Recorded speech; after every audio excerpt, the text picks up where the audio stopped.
Hello friends, ನಮಸ್ಕಾರ. ಎಲ್ಲರಿಗೂ ಪ್ರಸಿದ್ಧ ಅಡ್ಸ್ಗೆ ಸ್ವಾಗತ. ಇಂದಿನ ಸಂಚಿಕೆಯಲ್ಲಿ ಮತ್ತೊಂದು ಅಪರೂಪವಾಗಿರುವಂತಹ ಸುಬ್ರಹ್ಮಣ್ಯ ಸ್ವಾಮಿಯ ವಿಗ್ರಹನ ಪರಿಚಯ ಮಾಡ್ತಾ ಇದ್ದೀನಿ.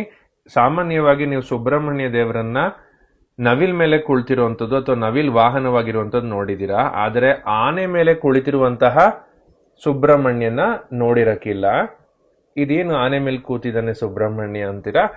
ನೀವು ತಿರುತನಿ ಇಲ್ಲ ತಿರುಪರಂಕುಂಡ್ರಂ ದೇವಸ್ಥಾನಗಳಿಗೆ ಹೋಗಿದ್ರೆ ಅಲ್ಲಿ ಈ ತರ ಒಂದು ಮೂರ್ತಿನ ನೋಡ್ಬೋದು. ಅಲಂಕಾರ ರೂಪದಲ್ಲಾದ್ರೂ ಸರಿ ಅಥವಾ ಕೆತ್ತನೆಲಾದ್ರೂ ಸರಿ.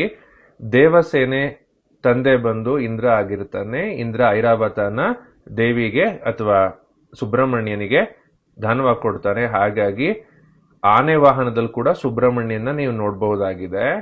ಇದನ್ನ ಯಾರು ಪೂಜೆ ಮಾಡ್ತಾರೆ ಅಂದ್ರೆ, ಯಾರಿಗೆ ಮೆಟೀರಿಯಲಿಸ್ಟಿಕ್ ಪ್ಲೆಷರ್ಸ್ ಬೇಕು ಅಥವಾ ವರ್ಲ್ಡ್ಲಿ ಪ್ಲೆಷರ್ಸ್ ಬೇಕು, ಅವ್ರುಗಳು ಆನೆ ಮೇಲೆ ಕುಳಿತಿರುವಂತಹ ಸುಬ್ರಹ್ಮಣ್ಯ ಸ್ವಾಮಿಯನ್ನ ಪೂಜೆ ಮಾಡ್ತಾರೆ.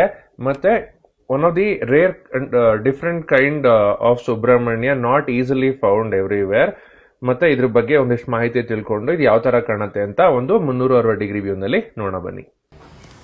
So this is an unusual iconography of Lord Subramanya mounted on the elephant Airavata, and this form of alankaram is generally seen as Tiruparakundram and Tirutani in Tamil Nadu, and very unusual form of Subramanya Swami seated or mounted on Airavata, the elephant of Indra.